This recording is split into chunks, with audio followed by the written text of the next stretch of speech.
Hello, everyone, and welcome back to another episode of Franchise Your Success. And we have Dan Olsen in the house. How are you doing, Dan? Oh, it's great to be here in this wonderful house. And today we're going to be talking about the exit strategy for a franchise because it's just amazing that you can truly have an alternative when you want to retire, and you can also retire comfortably after owning a franchise. So, the first way that we have seen about going on retirement after owning a franchise is to sell your franchise. But how does that process look like?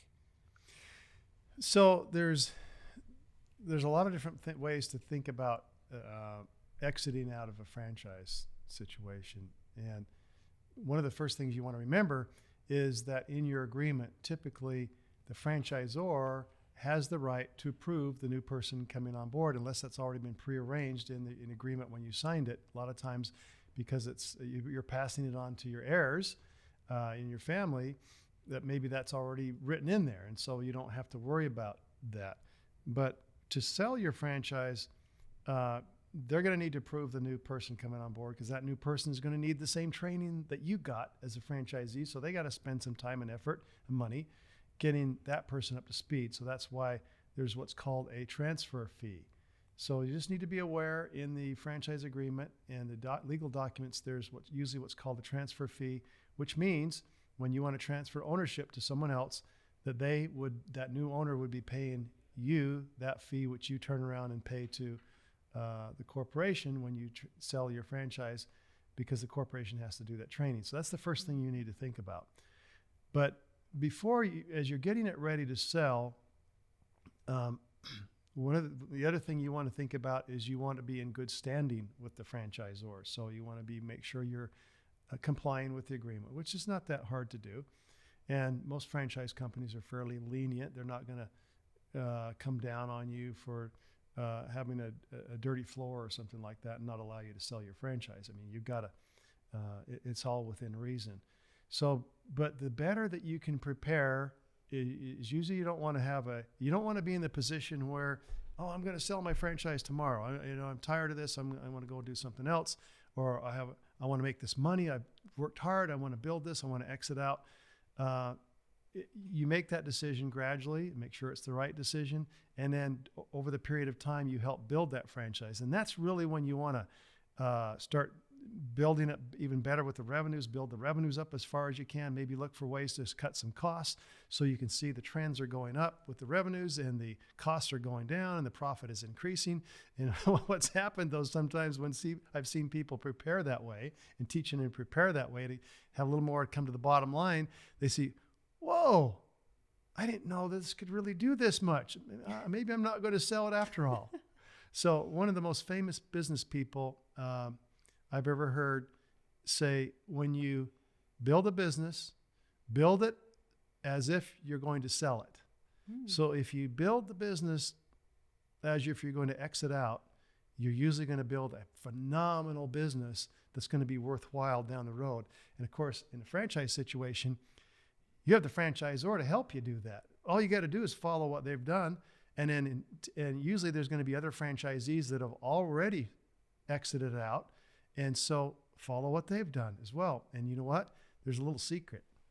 In the franchise disclosure document, they have to disclose who the current franchisees are and who the franchisees are that exited with their name, address, email, and telephone number. That's awesome. Just a simple little email. Hey, you exited out. How was it for you?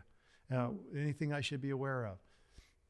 That's it could be very simple to get some of the help there, but by talking to the franchisees that already have exited, because legally they have to disclose that. That's awesome. And then again, you get to have that support team that is going to help you go through even the last process of having your franchise, which is selling it. Right. But for the people that are a little bit hesitant and they're like, you know what, I am just working so many hours on my franchise. I don't want to keep doing it. I just want to sell it. I feel like there's other options. What happens to those people that have been working, I don't know, 40 hours or so on their franchise because they pretty much bought a job? Is there any other option that they could do before considering selling a franchise? So the other thing that happens is what I've seen in that situation where let's say they have a single unit franchise and they're working full speed ahead, and they don't think they can take on any more, but yet an opportunity comes up for a really good location to open up another franchise, decent distance away, so it's not cannibalizing from the existing location that you already have. That may be an opportunity to jump on that and take that location and open up a second one, because what it's going to help you do is going to help you basically, I don't want to use the word force, but it's going to incentivize you strongly to really balance more of your time between the two franchises. So now, instead of spending, if you happen to get yourself in a position where it is a job and you're spending that 40 hours a week, and that's not the best of situations for you, and you didn't realize that when you got into it, but now you opened up the second location, and now you're spending 25 hours at one and 25 hours at one. So now you've increased your time by 10 hours, but you've also hopefully doubled your profits, right? So then it makes it easier to maybe get your third or fourth, hire another manager to help you out, offset some of your earnings with some of their salaries. Then it makes the franchise more valuable when you turn around and want to sell it, because you've taken that extra step. So sometimes it may mean, instead of just status quo, staying where I'm at, put the franchise up for sale, it may mean expanding a little bit to increase your exit. But it's a little bit longer to do that, obviously, but your exit is more profitable in the end. That's right. And I feel like also it gives them the opportunity to see that they don't have to control the franchise by themselves, because they can always hire a second manager that is going to be taking over those extra hours that they don't want to have on the franchise.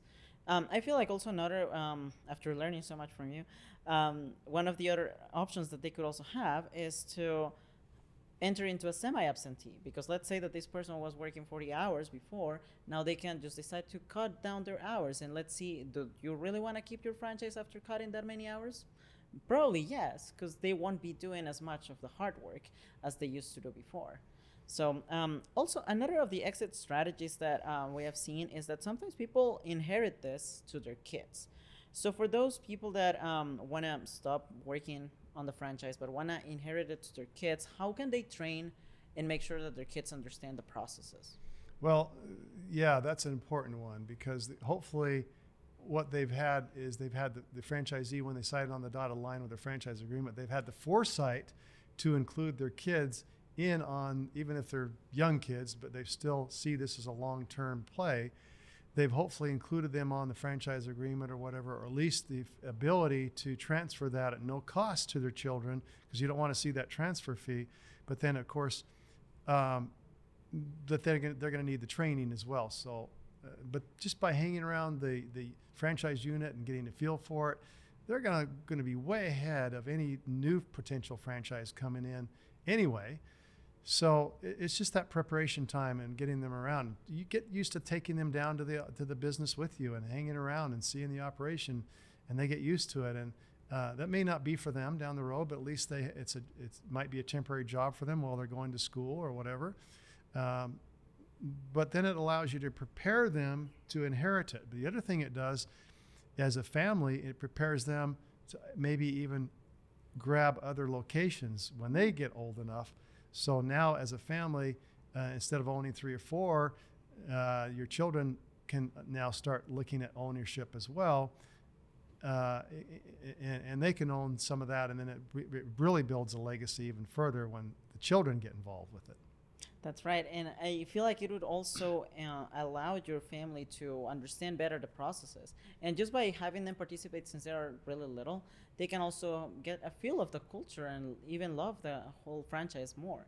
And also, we were looking at another part of the exit strategy, which is that franchises can truly teach future generations about other ways to become financially independent. So how have you seen having a franchise is changing the way that people think about, I don't know, getting a 401k or instead of like franchising? Yeah, so it completely changes the thinking, because I was taught, go to school, get that job, get as much education as you can. But unfortunately, I was not the smartest student. I didn't quite figure it out. But my dad and my mom and my siblings and cousins and others were all really good in school. And they expected me to do that too, but I just wasn't that good. And plus I was shy, and I didn't have the confidence and things that I needed to have.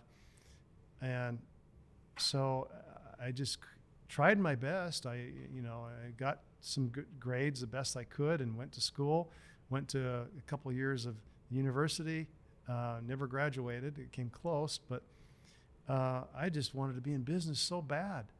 And so I started looking at everything I could. And I got all the education I could, not only trying to stay up with my studies, but I was studying on the side about real estate and about mail order and about direct sales, about every type of business you can imagine. I was studying and experiencing it.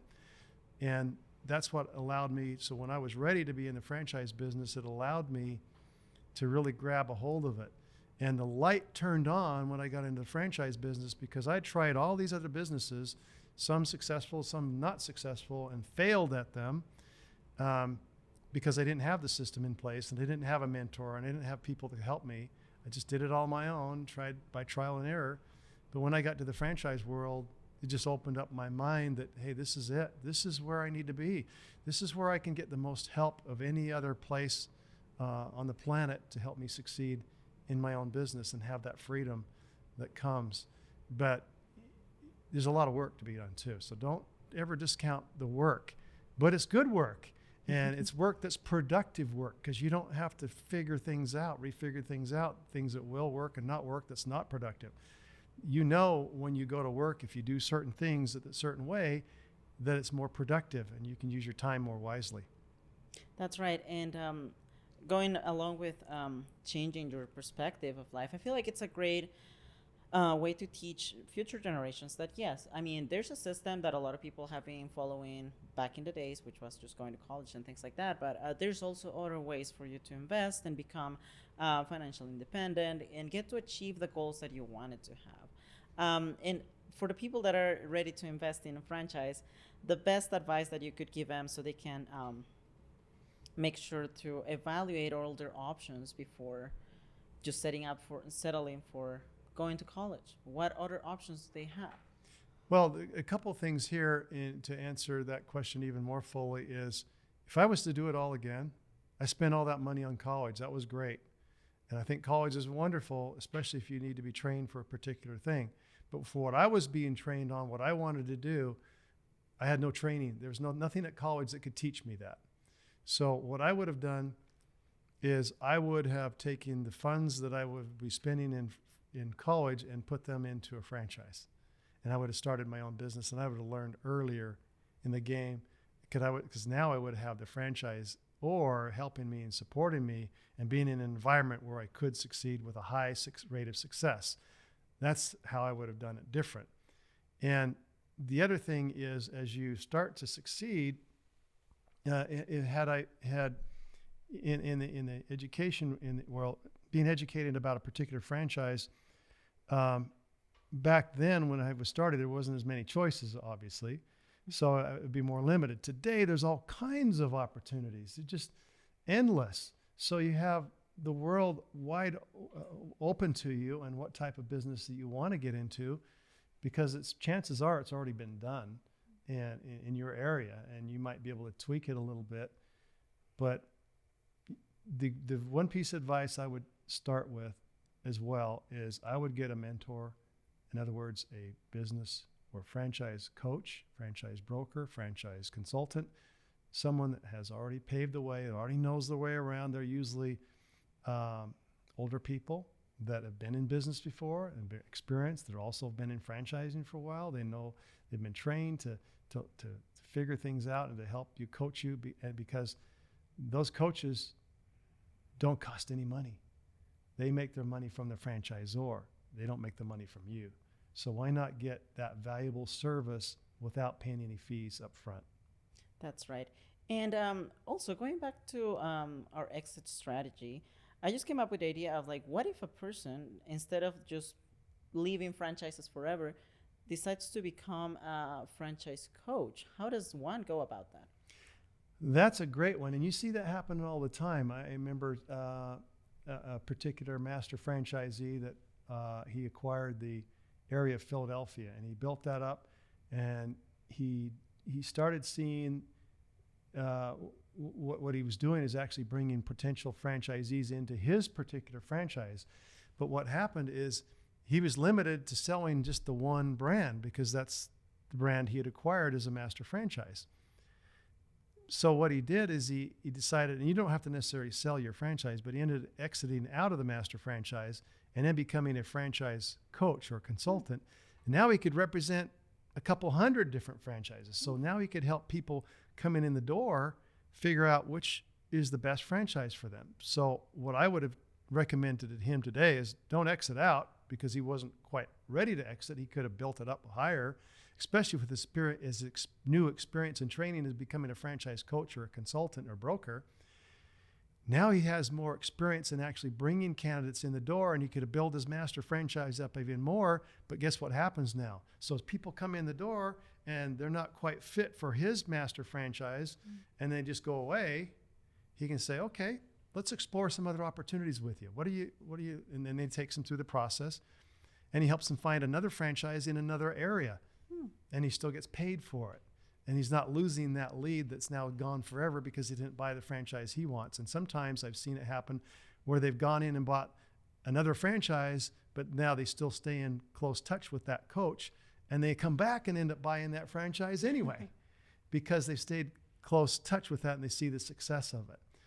So franchise coaching and advising others on which franchise is the best has become, for me and a lot of my associates, I've worked with hundreds of people over the years doing this and teaching them how to do it, has been very rewarding. It's perhaps the best paycheck I could ever receive, not only seeing who I've helped, but now I've trained others to help others and see them help others and magnify what I've done in them, and they go help others to acquire the right franchise for them too. It's just a very rewarding program. That's true. And I feel like once you start into franchising, let's say that you started with your first single unit, then you go to your multi-unit, owning a territory and things like that, you don't necessarily have to sell your franchise. There's other ways that you can still be in franchising even after you retired. Let's say that you want to become a coach like you. You can still become a part of the franchising world. And I feel like it also allows you to build such a wonderful network of awesome individuals that are really hardworking and that are following your steps to becoming successful as you are. So thank you so much, Dan, again. And it's really amazing to get to know more about how we can truly exit out of franchising without leaving franchising. Any last tips that you would give to those people that are looking at exiting out of franchise? Yeah, once you get it's in your blood, usually you don't exit out, because what I see is a lot of my friends who've been in longer than I have, and a lot of the newcomers, they just stay in it and stay in it and stay in it. They don't I don't see I can think of maybe two people that I've worked with over the 30 years that have left the world of franchising, but they've left to go into banking or financing for potential franchises. But I haven't ever seen anybody really leave it. Come to think about it, it's just great to be part of this whole culture and team, because it's such an interesting. There's always lots of new things coming through that we learn. And once franchising is in your bloodstream, it's never going to get out of there. Usually, yeah. But there's always amazing ways that you can help and build other people's knowledge towards franchising and bring new people into this amazing world of franchising. Mm-hmm. Thank you so much again, Dan. And it's so amazing to have you as our franchise coach. And we are super excited for our next episode, in which we're going to talk about the ROI that we would be getting from investing on a franchise. Thank you so much again, Dan. Thank you.